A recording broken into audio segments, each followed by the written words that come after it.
G'day folks, welcome back to Airpower Aviation Consultants 360. I'm Liam O'Connor, and today we're diving into a topic that's, honestly, been bugging the business aviation world for decades. First, let's remember that Aviation Consultants 360 are here to help you first and foremost with your aircraft concerns. To demonstrate just how all-inclusive we think about aviation and how thorough our knowledge of the subject is, I believe it is essential that we explore how we, as consultants, approach all aircraft operations. To demonstrate our capabilities in terms of the depth of our knowledge of business aircraft, I am going to discuss why jets designed to generate revenue typically do not, and our evolutionary solution to that problem, which might even pique your interest if you're looking to go beyond just owning your own aircraft, but making millions and even billions in business aviation. Now, if you haven't heard of Rick Eriksen, you're in for a treat. This bloke's got a resume that reads like a history of modern aviation. He's the guy who, when the Federal Reserve Bank had a problem in 1969, was specifically contacted by them to help them solve their on-time cancelled check reliability problem. Rick's solution became Midwest Air Charter in 1969, a 55-aircraft operation that evolved into Airborne Express in 1977, which is known today as DHL. Between 1976 and 1988, Rick flew as chief pilot for Mercedes-Benz North America.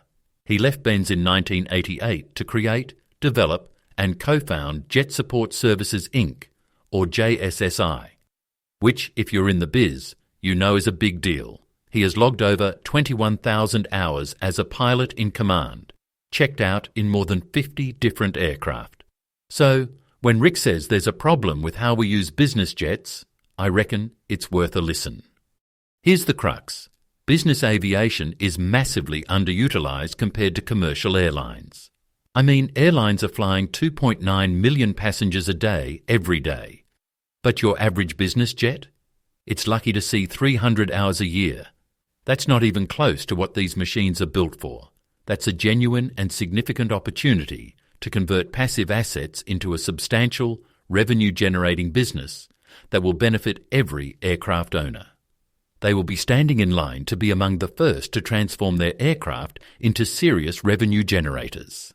Rick's analysis says you need at least 1,100 hours per aircraft per year just to break even when trying to generate profitability as a commercial operator. Anything less, and you're basically bleeding money. So, why is this happening? Well, the current charter and fractional models just don't cut it.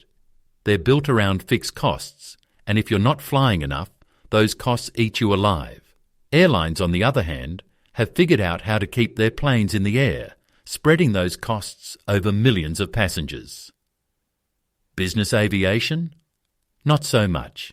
And that's where Rick's ideas start to get really interesting. All right, let's get into the meat of it. Rick's solution, the On-Demand National Air Charter System, or OD'NACS. This isn't just a tweak to the old model, it's a complete rethink. The goal?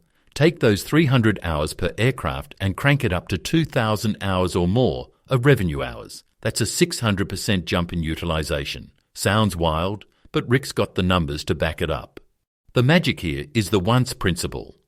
Once is Rockefeller's sage business advice, and key to success was to own nothing, control everything. The same idea Rick used when he started JSSI back in the late 80s.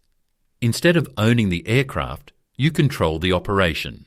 That means minimal overhead, almost no risk, and you're not stuck with the liabilities that come with traditional ownership. It's a bit like the way Uber doesn't own cars, but they control the ride. I might be oversimplifying, but you get the gist. Now, if you want proof this can work, look at what Rick did with Midwest Air Charter between 1969 and 1976. He operated 55 aircraft, 6 nights a week, for the Federal Reserve Bank. We're talking about 4,000 hours of weekly line time, 2,500 hours of actual flight time, with a 99.75% on-time completion rate. That's not just good, that's well beyond airline-level reliability. And he reckons we can hit those numbers today with the new system he has developed.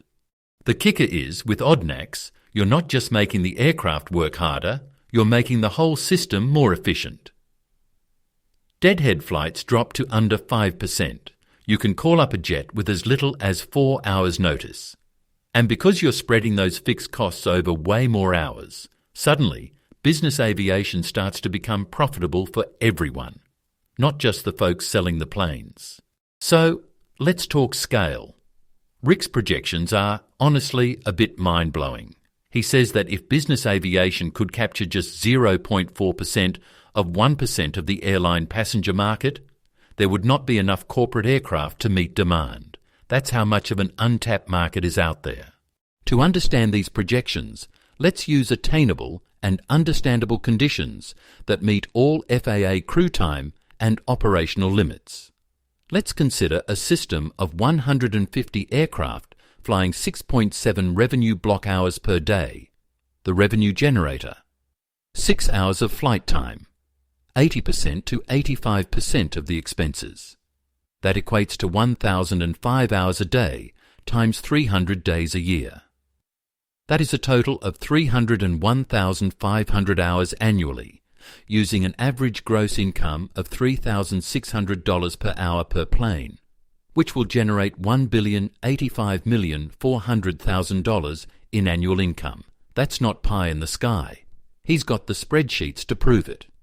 And for every additional 150 aircraft brought into this system, increase the total amount by $1,085,400,000 in annual income again and again, until we own the market, ideally 17 to 20 times, potentially doubling that until we run out of available aircraft. Let's break down the numbers a bit. Each aircraft under this system, for example, would generate well over $7 million in annual gross income for every aircraft owner. Operating costs are slashed because you are diluting the fixed costs and using the feedback loop model Rick talks about, where you keep reinvesting and optimizing, generating massive maintenance discounts as a result of the massive hours being flown per aircraft, which just keeps pushing profits higher. And here's the kicker. With the once model, you're dodging a lot of the regulatory headaches. Minimal FAA involvement, super low overhead, and you can scale up fast. That's a startup founder's dream, right there. Now, could this really change the aviation startup landscape? I mean, if you can run a billion-dollar operation with a lean team, minimal red tape, and a system that actually works for operators and customers, it's hard not to get excited. I've seen feedback loops transform other industries. Think SaaS, think logistics. If aviation can achieve this, we might be looking at a whole new era for business travel. That is how deep and experienced AirPower Aviation Consultants 360 is. Yes, we certainly can and will help you with your aircraft concerns. Please feel free to take advantage of our free 1-hour consultation, and let's see how we can help you today. All right, that's all for today's episode. If you're as intrigued as I am, keep an eye on Rick Eriksen and the OD'NACS model. We'll be back soon with more on tech trends and aviation breakthroughs. Until then, I'm Liam O'Connor, and you've been listening to AirPower Aviation Consultants 360. Cheers.